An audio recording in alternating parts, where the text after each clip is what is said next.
Good morning and welcome to day 17 of 21 Days of Spiritual Success. My name is Monica Reyes and I am a spiritual success coach. I am taking you through 21 days of spiritual development, making small shifts to create really big changes in your life. So I am actually on location at the bookstore in the Grove, about to watch two friends of mine give a presentation. I'm a hypnotist and a business coach, Alexandra Contos, and my good friend Dana Mitchell. So I'm getting this video in before I'm going to go join my friends. But today I wanted to talk about a really important topic, intuition, which is controlled by the sixth chakra, pituitary gland. And the pituitary gland is, good morning, Brittany. The pituitary gland is connected to the limbic system of our brain, which is responsible to feeling. And the pituitary gland is like the main gland responsible for controlling the entire endocrine system, all of our glands basically. And so when this one goes down, it affects everything. So it's important to keep it balanced. So today is mainly about intuition, but I just wanted to give you a little background on the sixth chakra and the importance of it. Because it is connected to the limbic system, which has everything to do with feeling, it has been known to work on pain. So as I was researching this, there were some amazing stories in the medical spectrum about pain and the sixth chakra, and how, there was a story of a woman who was going under dental surgery, and she was able to do it without any anesthetics because she just focused on her brow point. It's a very, very powerful place in your body. By balancing, by working on this gland and in this chakra, you are able to get rid of migraines. There are a lot of different pains. There are stories of people with fibromyalgia, because it has everything to do with pain, of being able to relieve that pain just by working the sixth chakra. So intuition. So what is intuition? Intuition is only a part of the sixth chakra. The sixth chakra, yes, absolutely controls intuition, your ability to know something before it happens, perceiving something in your environment before it actually happens. And I'm going to go through that today. I'm also going to tell you how to tell between your intuition and your ego. And we're going to do a short meditation at the end so you can continue to develop your intuition. But the sixth chakra also has to do with taking the path of the soul, the ability to bring your elevated self to the reality of life, your ability to see life through the soul as opposed to seeing life through the ego. So this is, again, we're moving into the higher chakras, the second highest chakra in the upper triangle. So it's absolutely important. So intuition, what's amazing about intuition is that it's, it used to be this very esoteric kind of theme that, I remember when I first heard about it, I didn't even know whether I believed it because I didn't even sense it. It was hard for me to even realize whether I even had an intuition. And as I started to meditate and as I started to move and, and really work that area, now that is actually the primary point that I focus on when I do every meditation. I absolutely know that it's here and it's become incredibly strong. But what's interesting is there are actual institutes and there are, areas of study that are devoted to intuition. So I'm going to tell you some of these incredible scientific research. What they found was that there is, and they've been able to test this through different types of tests, but they've been able to find that what it is it's actually not a mind thing, it's actually the body, right? It's actually so the sixth chakra is the connection between mind and body, which is also why it's so important to keep it balanced, because if that's out of balance, it messes up with the whole link, it's the power to be able to heal our own body. That's where this is what this comes from.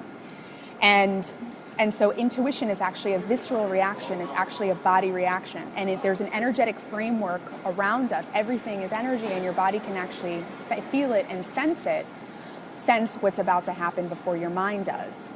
And so the research showed, so there were some tests that happened in the UK and in the University of Iowa. They did basically these card tricks They had decks of cards that were they were rigged, and they put sensors on the palms of their hand, and then there was another test that put it on the heart rate.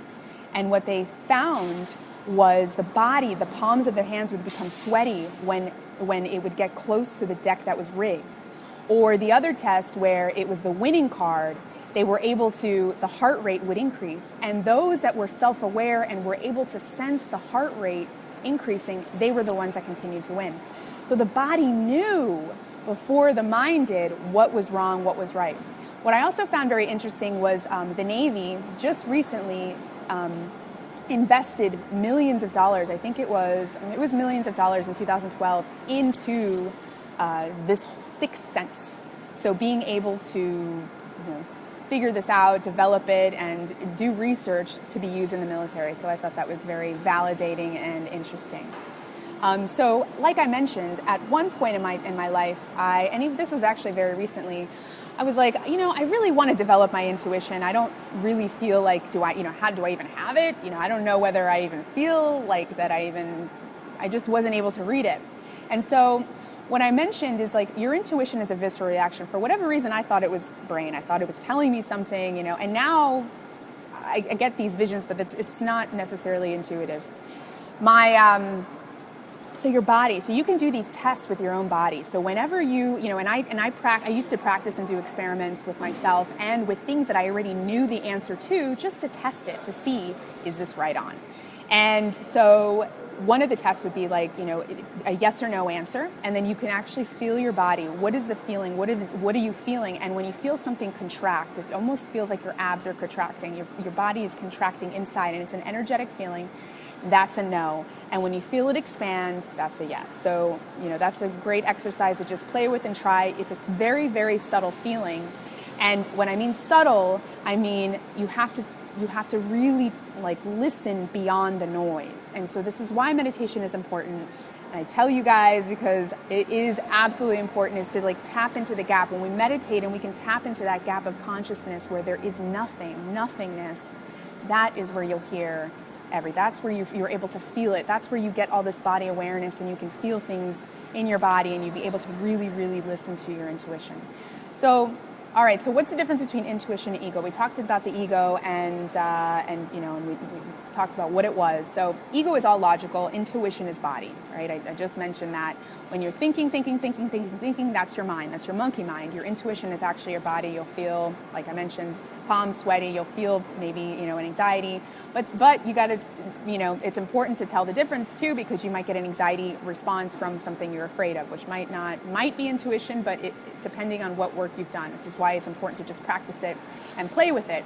What's important as well to do is, if you really want to develop your intuition, ask. So when I had decided that I wanted my intuition to be fully developed, I asked for it. I said, all right, I made the intention. This year, I want to develop my intuition, and opportunities came, and it just happened. The meditations I needed to do showed up. The work I needed to do showed up, and I was able to develop it into something that I can really trust.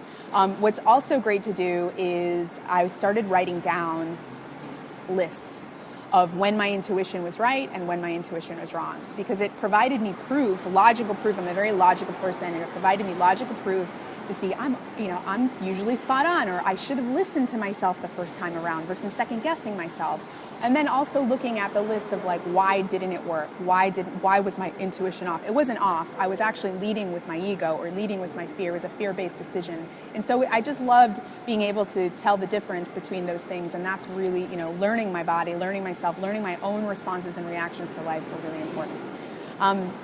Ego is fear-based, intuition is love. So whenever you feel something that's you have a decision, your ego is going to tell you, nope, you don't want to do that. You've done that before. You got hurt. You got rejected. On the other hand, your intuition is telling you, yes, but this could be different.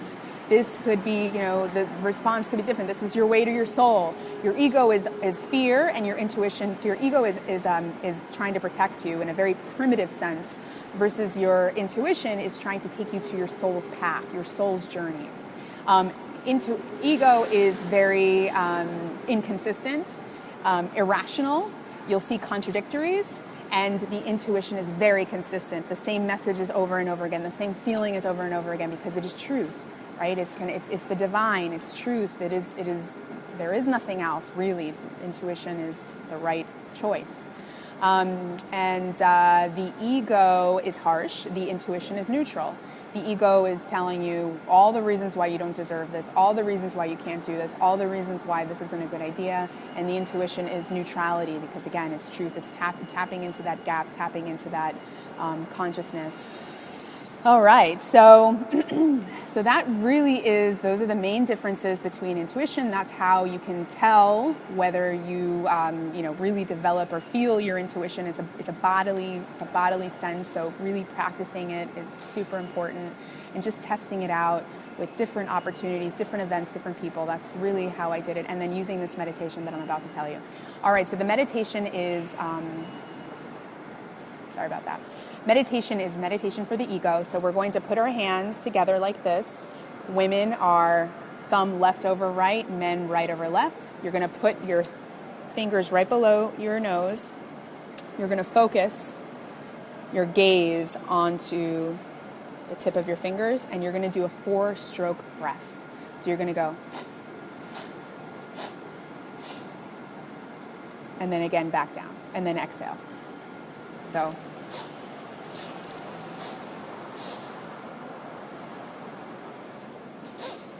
and your eyes should be 1/10 open, really looking at the tip of your fingers, all right? Spine straight. I'm trying to lean down because I want to be eye level with you, but really you should be spine straight, shoulders back, slight chin lock, fingers below, 4 strokes up, exhale down. And the mantra that we want to use here that will boost intuition is called Wa Yanti. And I'll put that in the post. I'll put two beautiful musical renditions of it, but it is the mantra for intuition and the mantra for creativity, tapping into that gap and tapping into the source, tapping into the flow of the universe, which once it's taking the path of the soul, which is all about the 6th chakra. All right, guys. Well, thank you so much for joining. And I will see you tomorrow at 10:30. Have a beautiful day. Hope you have an awesome, productive Friday. And I will see you later.